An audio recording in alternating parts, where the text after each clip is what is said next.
Hello बच्चों, कैसे आप सब। आशा करता हूँ आप सब अच्छे होंगे, स्वस्थ होंगे, सेहतमंद होंगे। आज हम इस वीडियो में आपको बताएंगे कूलाम का नियम। जी हाँ, इस वीडियो में हम आपको बहुत ही आसान शब्दों में समझाएंगे कूलाम का नियम। तो सबसे पहले देखिए, हम आपको बताते हैं कूलाम के नियम की परिभाषा।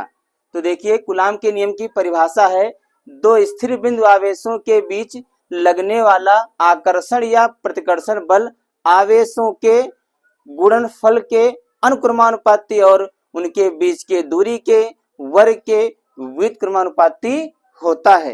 यह है कूलाम के नियम की परिभाषा। तो यहाँ पर लिखा है दो स्थिर बिंदु, मान लेते हैं एक स्थिर बिंदु ये है और एक स्थिर बिंदु ये है बीच। तो मान लेते हैं ये आवेश है Q1 और ये आवेश है Q2।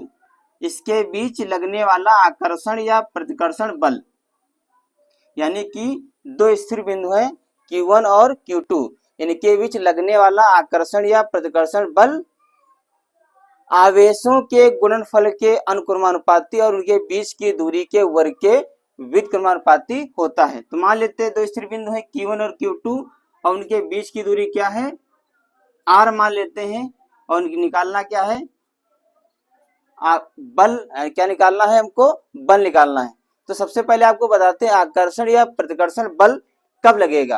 तो देखिए, अगर दो आवेश हैं, अगर प्लस Q और प्लस Q, दोनों आवेश प्लस के हैं, तो कौन सा बल लगेगा, प्रतिकर्षण बल लगेगा।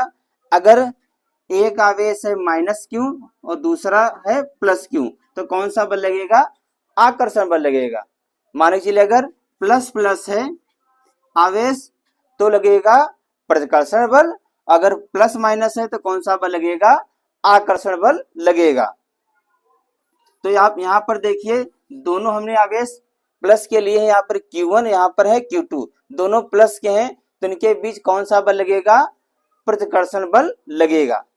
तो कूलाम के नियम की परिभाषा है, दो स्थिर बिंदु आवेशों के बीच लगने वाला आकर्षण या प्रतिकर्षण बल आवेशों के गुणनफल के अनुक्रमानुपाती और उनके बीच के दूरी के वर्ग के व्युत्क्रमानुपाती होता है। अब हम आपको बताते हैं कि आप कूलाम के नियम का सूत्र कैसे सिद्ध करेंगे। तो ये हमारा चित्र है, इसको हम साइड में बना देते हैं, यहाँ पर इसको बना देते हैं ताकि डेरिवेशन सिद्ध करने में आसानी रहे। इसको मान लेते हैं Q1 Q2 और इनके बीच की दूरी R, क्या निकालना है, इनके बीच बल। तो बल निकालना है हमको, तो यहाँ पर लिखेंगे F अनुक्रमानुपाती Q1 और Q2, मानेंगे समीकरण नंबर 1। यानी कि परिभाषा कह रही है कि दो स्थिर बिंदु आवेशों के बीच लगने वाला आकर्षण या प्रतिकर्षण बल आवेशों के गुणनफल के अनुक्रमानुपाती। तो बल को हम F से लिखते हैं, यह है अनुक्रमानुपाती। दो आवेश हैं Q1 और Q2, इनके बीच क्या है, गुणनफल, यानी कि इनके बीच गुणे का चिन्ह छिपा हुआ है। तो बन जाएगी पहले समीकरण F अनुक्रमानुपाती Q1 Q2, इसको मानेंगे समीकरण नंबर 1।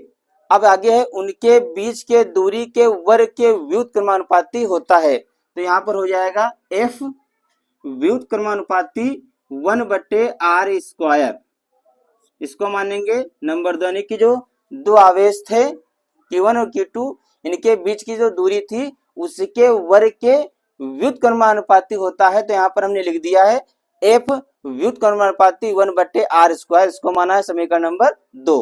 अब यहाँ पर लिखेंगे हम समीकरण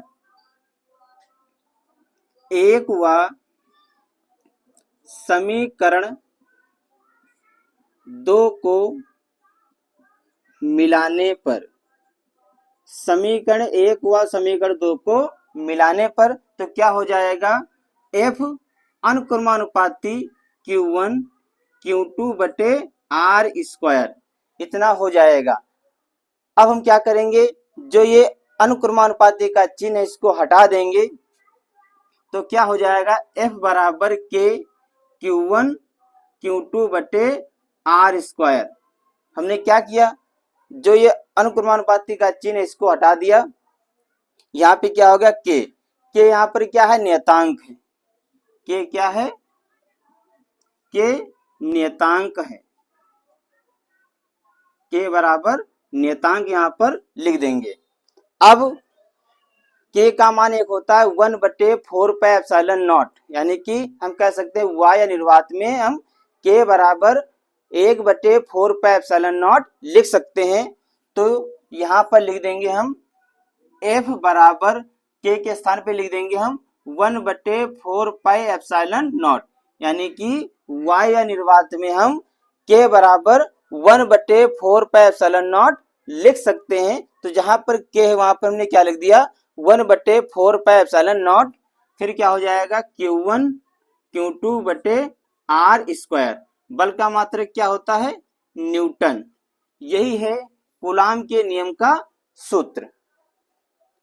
अब देखिए बच्चों इसके आगे जो 1/4πε0 है, आगे जब सवाल लगाएंगे तो आपको काम देगा 1/4πε0, इसका मान होता है 9 × 10⁹।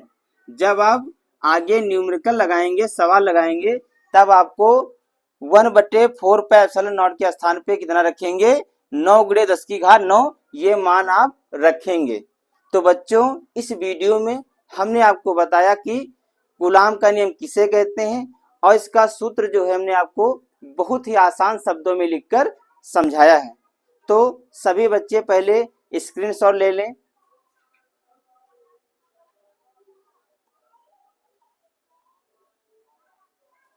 तो बच्चों आज के वीडियो में इतना ही, मिलते हैं अगले वीडियो में नए टॉपिक के साथ। तब तक के लिए जय हिंद, जय भारत।